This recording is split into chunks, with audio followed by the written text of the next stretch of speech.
Hello everyone, it's me again.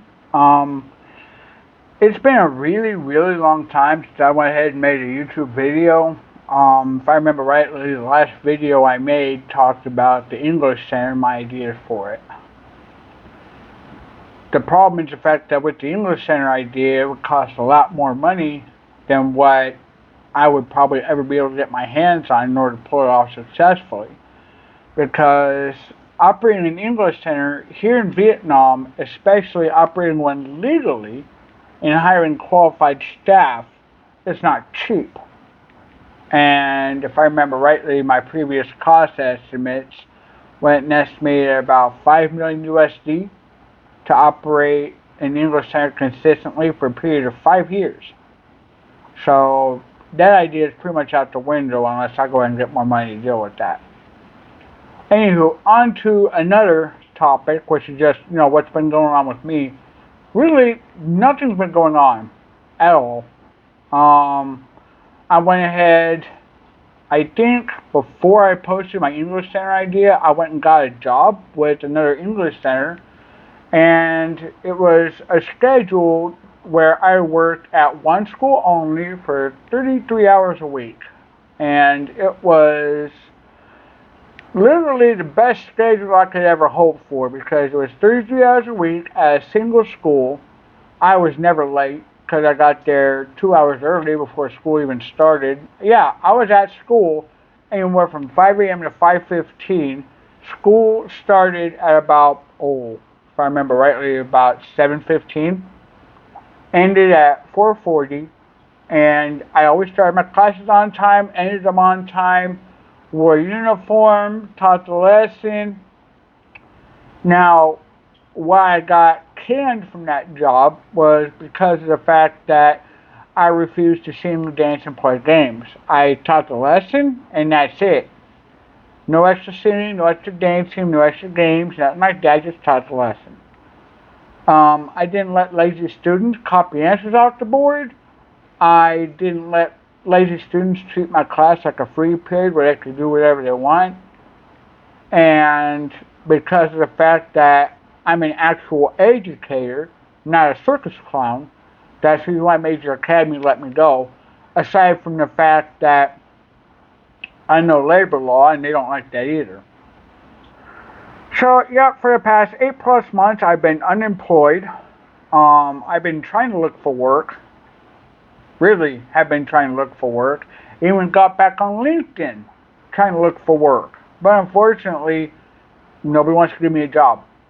I got over 7 years of customer service experience, 7 years cash handling experience, 5 years of commercial transportation experience. I also got experience in light industrial, food service industry, and other, industries and stuff. But nobody here wants to hire me for anything other than being a circus clown. And that's the one job that I just don't want to do. The reason why is because of the fact that one, I don't sing, dance, or play games. That's it. I'm not a circus clown. Alright? Two, the fact that I actually care about the students and I want them to succeed. The only students that would pass my classes are the ones that actually put forth the effort to go ahead and study English, not the ones who goof off and do nothing all class period and then just want to sit there and copy the answers off the board. Three, the fact that I'm not a tourist, I'm a long-term permanent resident. And because of that, my viewpoints on a lot of things are a lot different than someone who's just here for the summer or just here for 3 months and that's it. My viewpoints are a lot different. Four, the fact that I actually love Uncle Ho. I love the Communist Party of Vietnam, and I love Vietnam as a united, strong, and prosperous country. I'm not here to exploit Vietnam. I'm here to make Vietnam stronger from the inside out. And that's what a lot of English centers don't like. They don't like the fact that I think more like a local citizen than I do as a foreigner. And that's one thing they don't like. Now, recently, I've been trying to look for non-teaching work with the experience that I have. And I thought about it, and I don't ask for very much. I ask for about 15 million a month. That's in Vietnam Dong. So I ask for 15 million Vietnam Dong a month with all benefits as described by law. And I'm suitable for positions like customer service, HR, English teacher management with 0 teaching hours, and scheduling for English centers. So essentially, if I work for an English center, I'm either going to be an English teacher manager, one who oversees other foreign English teachers, or work on scheduling. Either one. But I will not teach English anymore. At all. Period. That's not what I want to do. And my problem is the fact that because I have white skin, because I come from America, and because my natural American English speaking skills, because of that, apparently teaching English is the only job that I'm allowed to do. I'm not allowed to do anything else. I'm not allowed to be anything else except for being an English teacher, and I don't want to do that anymore. I believe that immutable characteristics that I have should not limit what kind of jobs I can or can't do. I believe the only thing that should limit what I can do is what's on my CV. Now, the other factor that's holding me back is the fact that I don't have a bachelor's degree at all. I've never heard of any country that is more, I don't know how to put it, but America, where I come from, isn't as crazy about bachelor's degrees as Vietnam is. You can't get a job here in Vietnam as a foreigner unless you have a bachelor's degree. Now, under Decree 162-2020 NDCP, combined with our Decree 70-2023 NDCP, the fact that college trade certificates, which is what I have, are legal under Vietnamese law to prove college education, plus the fact that I have experience in it. So my college trade certificate in professional workforce development, which is customer service, I have 7 years combined experience in that, but can't get a job in customer service. Concentrix, one of the companies here in Vietnam, will not hire me. Even for their fresher entry-level position, they will not hire me because I'm a foreigner. And I speak English, 7 years customer service experience, I can work at a call center. That's not a problem, but they won't hire me because I'm a foreigner. I've applied to a lot of other companies too for the same position. Customer service, English speaking, in an environment where it's basically 100% English speaking working environment, and they won't hire me because I'm a foreigner. So it irritates me to no end the fact that I'm actually trying to look for work, but nobody will hire me. Now, yeah, if I try to apply for an English teaching position, I can get jobs like that all day long. But I don't want to teach English. I'm sick of it. I'm sick of teaching English because of the fact that I've done it for over 5 years, and I can tell you that I'm not suited for it. That's the reason I don't want to work teaching English anymore, because I'm not suited for it. I don't throw test scores. That's another problem with teaching English here in Vietnam, is that you have to throw test scores. You have to artificially inflate the test scores to make the parents happy, to make the other teachers happy. You have to artificially inflate the test scores. And I say this as a fact, because every single English center I ever worked for, during the midterm and end of the year exam, would go ahead and tell me never mark the students below a 7 on a scale of 0 to 10 or below a 3 on a scale of 0 to 5. Because of the fact that if you honestly rate the students, only 1, maybe 2 out of a class of 50 will actually pass an honest English test. I can go ahead and tell you a story.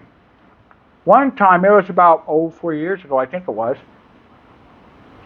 Then it was about 2019, 2020, something like that, where I went ahead and gave a end of the year test to a bunch of first graders. After a Russian native English speaker, I know it's an oxymoron because Russians are not native English speakers, got sick, and I had to give the end of the year test. No student in that first grade class could answer any question in English specifically just for first graders beyond what's your name. That's it. They cannot answer any other questions in English beyond that. So I failed the entire class. None of them passed. That's because I gave an honest English test for first graders. Now, they got, I think it's like 5 or 6 questions. It's super easy.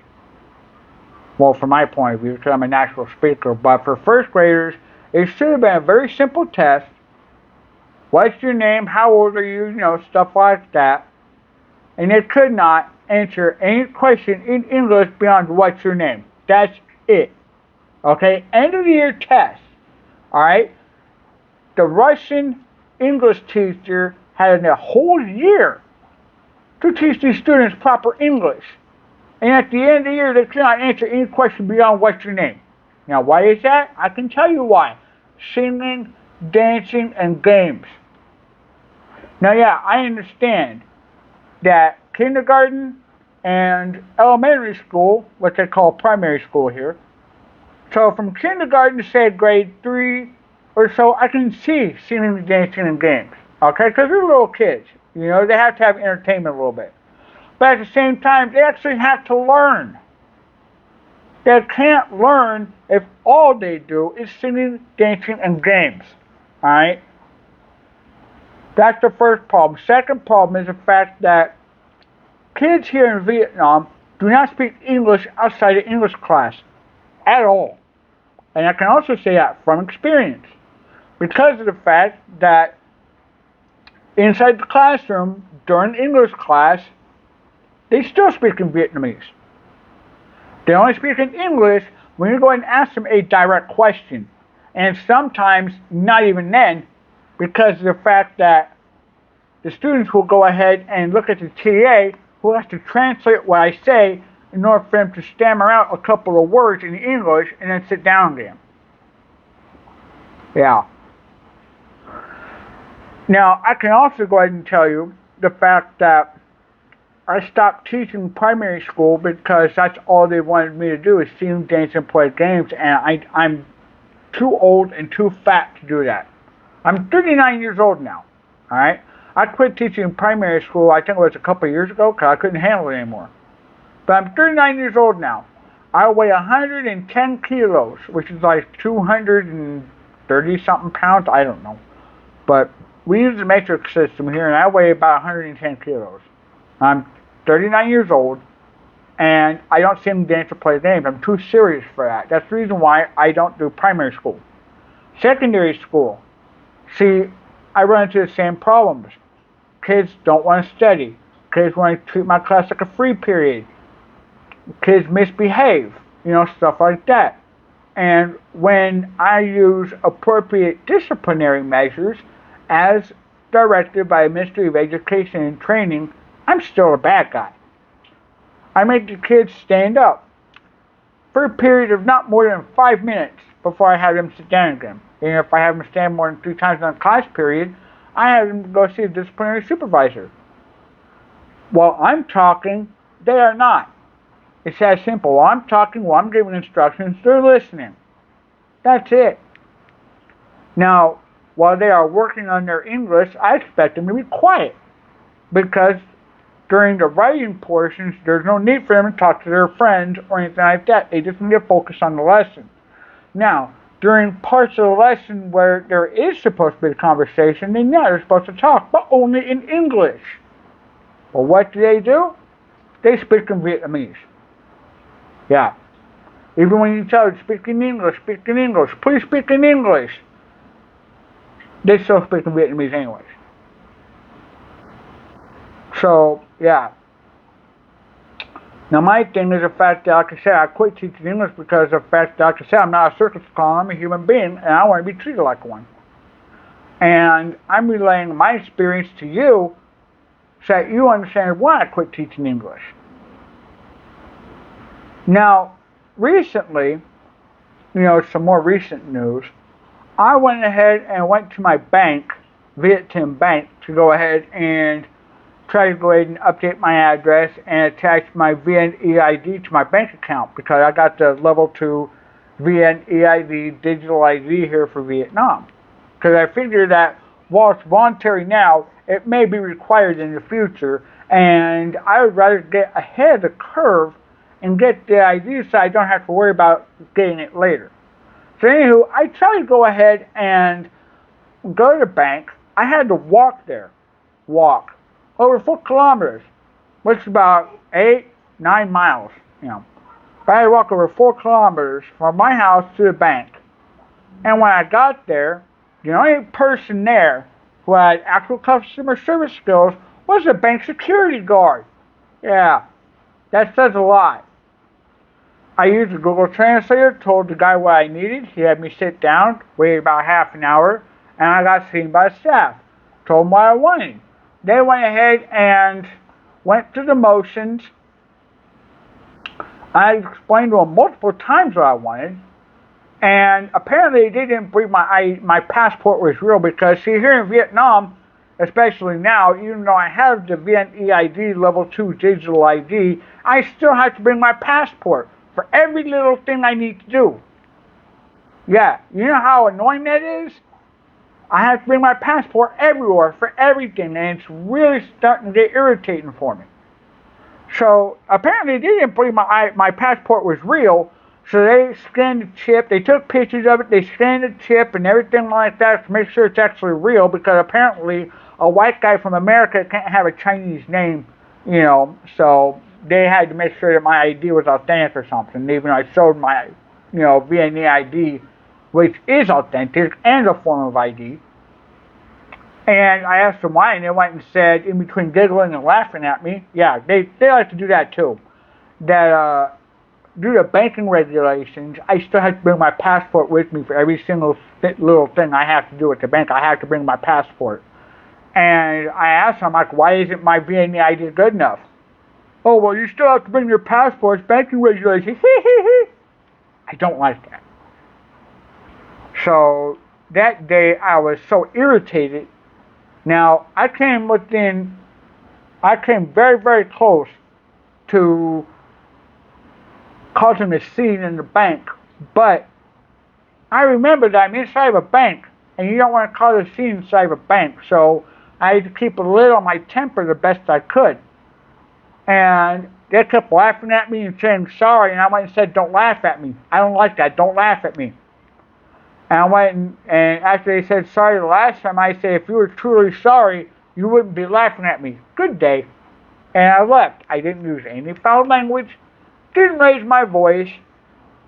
I said what I said, and then I left. And this last Friday, recently, I went and tried to go ahead and walk to 2 English centers to apply for non-teaching jobs. First one I went to was OLA. I got there at 12:30. They told me to come back at 2:30 because they take really, really long lunch breaks. See, here in Vietnam, unlike America, they don't work a straight 8-hour shift, you know, with 15-minute break, 30-minute break for lunch, and another 15-minute break at the end. They don't do that. They work for about 3 to 4 hours, take a 2-hour lunch break where they also take a nap, which Americans don't nap, you know.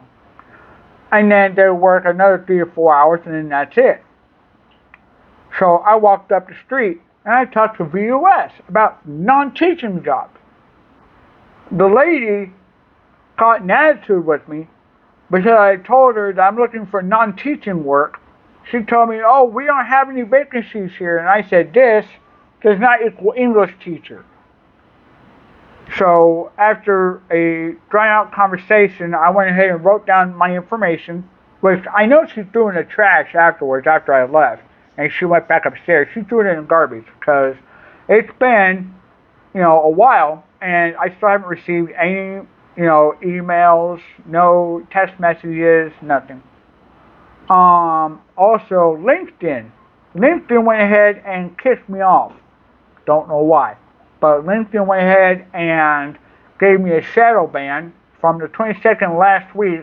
Still trying to figure out why, because I was already verified through Persona, And in order to be verified through persona on LinkedIn, you not only have to take a picture of your face, you have to let the camera get a good look at your face, stuff like that.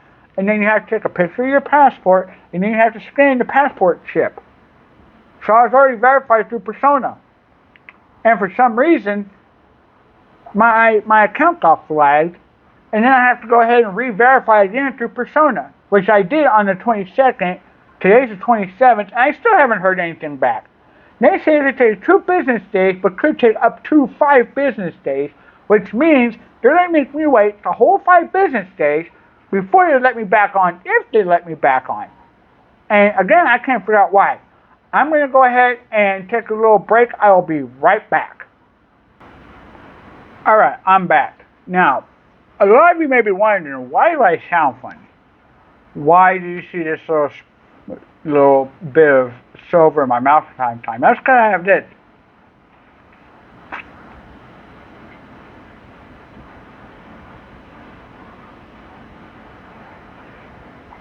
That is a custom-made barbell that I actually bought last year. And if you look somewhere in my video library, you'll see I think it's a 5-video series that talks about this particular barbell. Yeah, I still have it. I'm actually wearing it now. I've been wearing this barbell for well over a month, and because of that, my mouth has adjusted to it.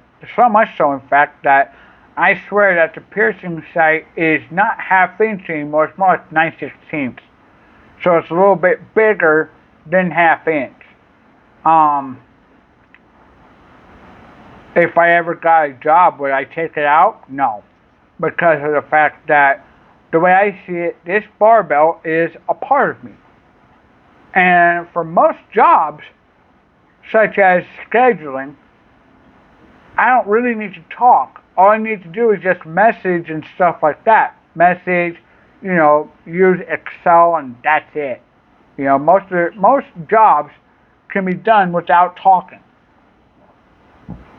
And for customer service roles where you have to talk a lot, I'm still going to keep it in anyways, because to me, this is how I sound. This is how I talk. It's not hard, it's not difficult to understand me, unless it is a person who does not speak English as their first language. Now, I do have to take it out when I eat, because I actually have tried to eat with it in, and it is extremely difficult. It can be done. It's just extremely difficult, and it's not really something I like to do. So whenever I eat, I have to take it out. Now usually, because lemons and limes are so abundant here in Vietnam, I go ahead and use that when I take the barbell out. I take it out, I disassemble it into its 3 component parts. I take a piece of lemon, or a lime, whatever, and I go ahead and clean the barbell, the ball, the screw, the shaft, everything. I clean all of it. And then I squeeze more lemon juice in there to sanitize it, because citric acid will clean and sanitize stuff. And when I'm done, I clean it again, stick it back in my mouth, squeeze more lemon juice in my mouth, go ahead and clean it a little bit more, and that's it. It's done. Now, I don't advise that everyone go out and get a barbell this big. No, because of the fact that, one, this barbell was $211 USD, including the international shipping, including the surprise customs fees that Diablo Body Jewelry didn't pay for. They should have, but didn't. They passed that cost off on to me, which I wasn't very happy about. So yeah, 211 USD just for this. A barbell that was not made properly, does not, secure properly, but I wear it anyways because even though it wasn't made right, it's still somewhat useful. So, yeah. Trying to think about what else. Yeah, so being unemployed for over 8 months, what has that done to my bank account? Well, I can tell you, I have a big fat goose egg in my bank account. 0. I have nothing in there at all. My PayPal is down to 58 cents. And it has been like that for quite a long time. Now here's the thing. All is not lost. Because of the fact, what I want to do if I ever got the money up, if somebody, was generous enough to go and supply me with a little bit of funding, I could go ahead and open a small business. Now, my wife is technically going to be the one on the paperwork, but we're both going to be co-owners. Now, what I want to do is open up a small coffee shop, takeaway, like to-go coffee. Now, what I do, my specialty is cold style coffee. So basically, cold brew. I know how to do that. Also, I can use other stuff besides water to make coffee, like coconut water. I don't call it coconut milk because to me it doesn't sound right. But I do use coconut water, and I have done that to make coffee, and it's actually quite good. There's that. There's, for people who have an extreme sweet tooth, I can use sugarcane juice to make coffee with. That's also quite good. There's also American style coffee. Um, there's lots of different coffee options that people can do. But that's what I know how to do. And after that, then it's going to come to the restaurant.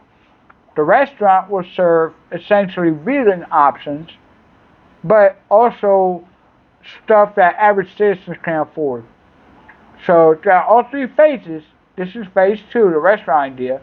The prices have to be as such that average citizens can afford it. And then phase three is a convenience store. Now, what I want is all three to be inside the same building, if possible. Now, with the convenience store, I will only sell things that people actually need, like cooking oil, beans, peanuts, rice, fish sauce, stuff like that. And it has to be stuff that people actually need. I'm not going to sell cigarettes. I'm not going to sell alcohol. I'm not even going to sell soda pop or chips or anything like that. It's just when stuff that people actually need. And go from there. Because the way I see it, three businesses under one roof, no matter what, I'm going to make money. If it's not from the coffee, it's going to be from the restaurant. If it's not from the restaurant, it's going to be from the convenience store. And if it's not from the convenience store, then it's a coffee shop. So either way, I'm going to make money. Now, it's not hard to sell coffee here in Vietnam because Vietnam is a coffee producing country.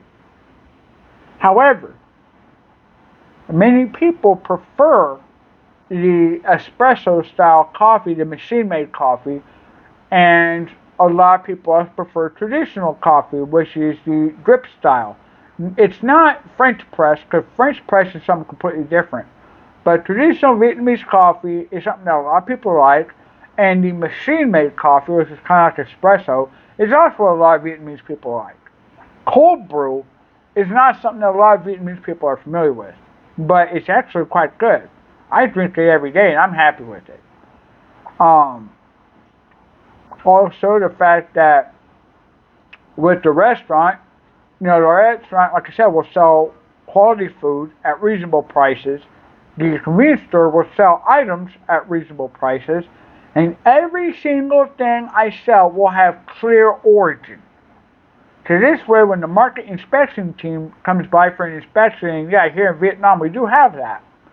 When the market inspection team comes by for their inspection, all I have to do is just say, "You want to see my stuff? Here you go," and hold up a list of everything that I sell, where it comes from, and stuff like that. Like, oh, okay, and that's it. Now, as far as other assets and stuff like that goes, what I want to do is essentially have this business in one location and my house in another location.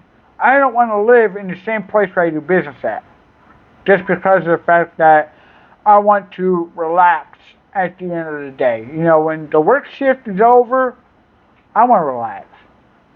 And I don't want to relax in the same place I do business in. So, yeah. Now, on to another topic. See, because of the fact that I refuse to teach English, because of the fact that I don't have a lot of money, I don't have any money, My wife, my daughter, and I are still living with my wife's parents. Now, yeah, in American culture, living with parents is a big no-no, you know.